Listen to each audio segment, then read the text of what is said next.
Bronco Babe Adventures. This project took forever to do. Hi everybody, I'm here on a Friday night with my glass of wine, my fresh manicure I'm about to wreck, and this motor. I keep watching YouTube videos on how to do this because a friend of mine said that the spring right here is so strong that when I take this motor off, it's going to mousetrap shut and cut my fingers off. And I can't stop thinking about this. So I'm going to be really careful. As my mom pointed out, my fingers are really important for my life. So won't you join me and my glass of wine and my puppers in taking off this motor? Okay, I'm here again because I kind of chickened out last time having wine and doing mechanical projects that are a little sketchy probably isn't a good idea, so that was my excuse, but really I think I'm just scared I'm gonna cut my finger off, which I don't think is even true, but you never know until you've got 9 fingers, so let's go ahead and not do that.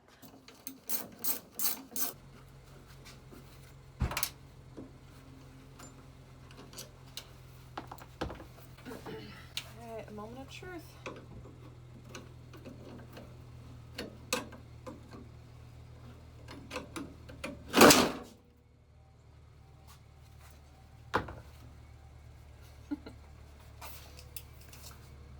No fingers were lost in the making of this video, so yay! It looks with the new motor in it. When this pushes through right here, here's the old motor so you can see. When that center part pushes through, that's what holds this gear in place. So I thankfully took a picture beforehand so I could see where this was supposed to line up. So I just lifted it back up to where it was approximately. Hopefully it's close enough. And then I put it back in gear by attaching the motor. So now I'm going to reattach it. And this should be a fairly straightforward project. And here's me 3 weeks later still working on it. Especially considering how much I procrastinated it. Well, I definitely spoke too soon because I have the wrong part. So a trip to the auto parts store and hopefully the correct motor. Alright, this is the moment of truth. I got my new motor in. I had to just use some screws because it didn't come with hardware, which is annoying because my old hardware didn't work. So here we go. Nothing. Alright, back to the drawing board. Alright, so I pulled apart this pigtail right here and we're gonna probe in there, and that does have power. So then the next step is we're gonna check the switch, which I pulled off this little clip right here, and that freed this guy. So now we're gonna be probing the switch and seeing if that is our source. Alright, so we're at the point of the project where I throw myself in the ground and have a temper tantrum because after all this, apparently I have a bad ground. Here's the cable that connects the switch and all this jazz to my motor, and I am not getting any power. Okay, so we're back to the rear window project, and some progress has been made. Something that I'd like to say I found, but really it was Chris found, is this guy was screwed too close. This is like a little fail-safe safety button so that if the handle is engaged, it triggers this and it won't give power to your switch that controls the window motor, which is a really silly plan, because why would you need to? It doesn't really make sense that you'd want to not have power when you're opening your tailgate, because you open from the inside, and so you'd have to be actively opening it while reaching in, and even then I don't know, it's probably a government regulation or something stupid like that. So we screwed that to where it's an appropriate length, and so it won't be triggered by that. And then we also found some icky wires. These are actually just bare. So I'm gonna be replacing that, or possibly using liquid tape if I'm just feeling kind of naughty and kind of lazy. And then also in through here, I've done some repairs already, but this is a really high traffic area because when the tailgate gets closed. Don't mind my snack. Oh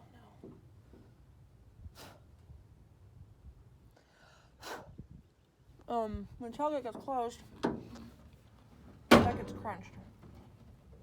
So I'm taking this out, repairing it from here down into here, so that we have some nice, fresh, soft, new wires here.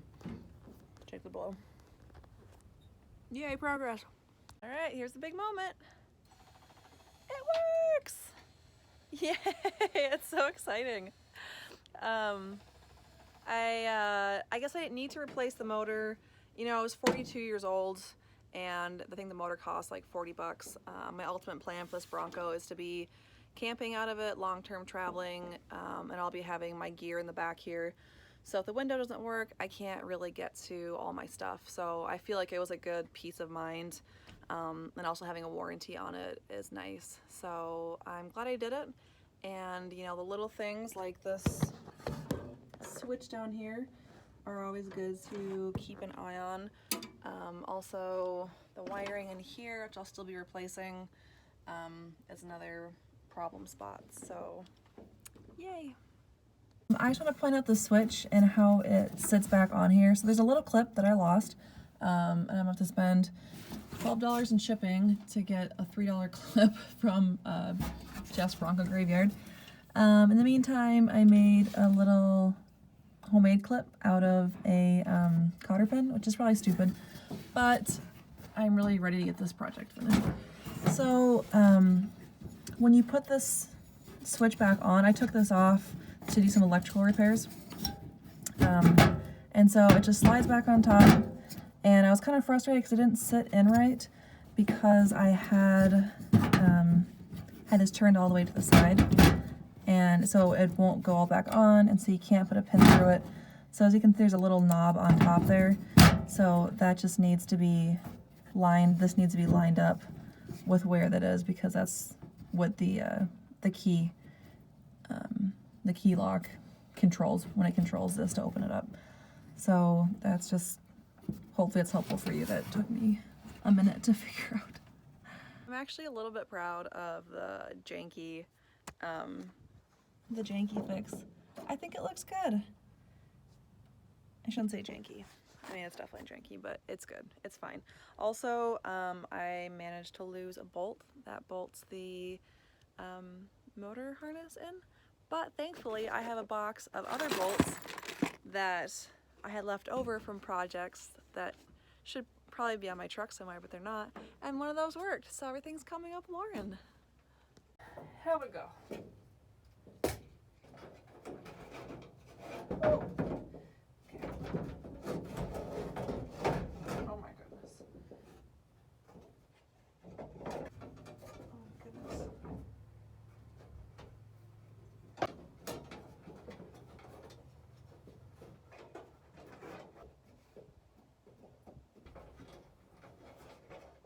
A few things to note about putting it back in is when the wiring harness goes back together, there's the clip, and that is going to go on top right here, and then that's going to connect to the switch coming off the wires coming off the switch, and then the bottom part, the harness that connects to the motor, is going to be below here and then wrap back up to connect right here.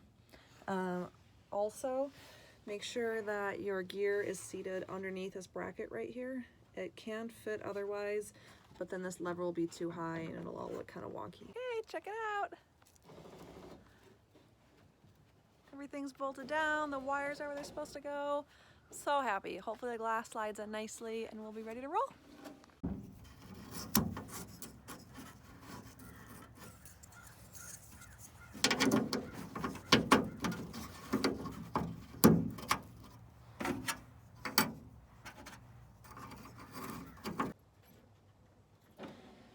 Yay!